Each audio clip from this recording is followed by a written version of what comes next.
1950 టీఎంసీలు తెలంగాణకి ఇచ్చినాక ఏ ప్రాజెక్టు కట్టుకున్నా మనకు అభ్యంతరం లేదు.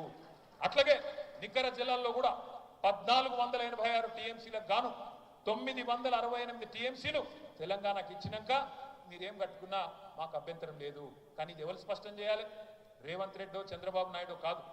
కేంద్ర ప్రభుత్వం స్పష్టంగా అవార్డు పాస్ చేస్తూ తెలంగాణ వాటా నికర జలాల్లో 950 టీఎంసీలు, మిగులు జలాల్లో గోదావరిలో 1950 టీఎంసీలు మీకు, మిగిలినవి కిందికి అంటే మనకు అభ్యంతరం లేదు.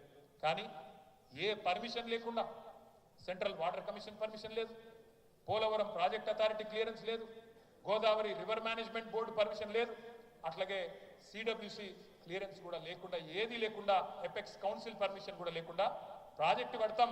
దానికి మీ ఇద్దరం కూడా కమిషన్లు పంచుకుంటాం. అటు చంద్రబాబు నాయుడు గారు, రేవంత్ రెడ్డి గారు ఇద్దరు బదులుకొని గోదావరి మీద సర్వ హక్కులు తెలంగాణకు నష్టం చేస్తూ, తెలంగాణ గొంతుకొస్తూ ఇష్టం ఉన్నట్టు పంచుకుంటామంటే మాత్రం చూస్తా ఊరుకోవడానికి మనం సిద్ధంగా లేము. నేను నిజంగా హృదయపూర్వకంగా బీఆర్ఎస్ని అభినందిస్తా ఉన్నా.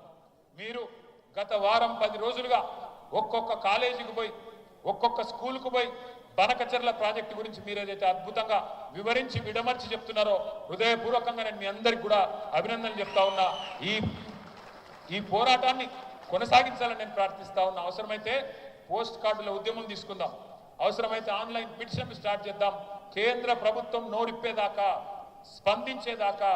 ఎందుకంటే చంద్రబాబు నాయుడు గారు అనుకుంటున్నారు కేంద్రం జుట్టు నా చేతిలో ఉంది, రేవంత్ రెడ్డి నా శిష్యుడు, నా చెంచాగాడు, నేను ఎట్లా చెప్తే అట్లా చేస్తాడు, కాబట్టి నేను ఇష్టం ఉన్నట్టు చేసుకోవచ్చు అని చంద్రబాబు నాయుడు గారు అనుకుంటున్నారు. కానీ ఆయన మర్చిపోతున్నాడు, తెలంగాణ ప్రయోజనాలు కాపాడడానికి కేసీఆర్ ఉన్నాడు అనే మాట మర్చిపోతా ఉన్నాడు. ఖచ్చితంగా కేసీఆర్ ఉన్నాడు, మనందరం ఉన్నాం. ఒక్కొక్కరం ఒక కేసీఆర్ లాగా ఉద్యమించాల్సిన బాధ్యత కూడా మన మీదనే ఉన్నది. కుట్రలు అని నేను అన్నా, కుట్రలు ఆగిపోలేదు, మనం అధికారం పొంగనే ఆగిపోలేదు. ఇప్పుడు చూడండి ఏం జరుగుతూ ఉందో. 18-20 నెలలైంది. ఇదే కాంగ్రెస్ వాళ్ళు కదా డైలాగులు కొట్టింది, 100 రోజుల్లో 6 గ్యారెంటీలు అమలు చేస్తాం, 100 రోజుల్లో 106 అయినా అక్కడ పొడిచే సూర్యుడు ఇక్కడ పొడిచినా 4000 పెన్షన్ ఇస్తానది మనం కాదు కదా. ఇదే రేవంత్ రెడ్డి, అదే బట్టి గారు, అదే కోమటిరెడ్డి వెంకటరెడ్డి వీళ్ళే చెప్పింది. కానీ ఇవాళ నువ్వు అడిగినావు అనుకో, ఏమాయమా 6 గ్యారెంటీలు 100 రోజులు అంటే 600 రోజులు అయిపోయాయి, ఏం సంగతి అంటే మరి వాళ్ళకు సమాధానం లేదు. అందుకే ఏం చేయాలి? ఒకరోజు కాళేశ్వరం మీద విచారణ ఒక కమిషన్, ఇంకొక రోజు గొర్రెల స్కామ్ అదొక కథ, ఇంకో కొన్ని రోజులు ఇంకో కథ, ఏది ట్యాపింగ్ ఇదో కథ. ఇక ట్యాపింగ్ విషయం కూడా మీకు చెప్పాలి ఒక ముచ్చట.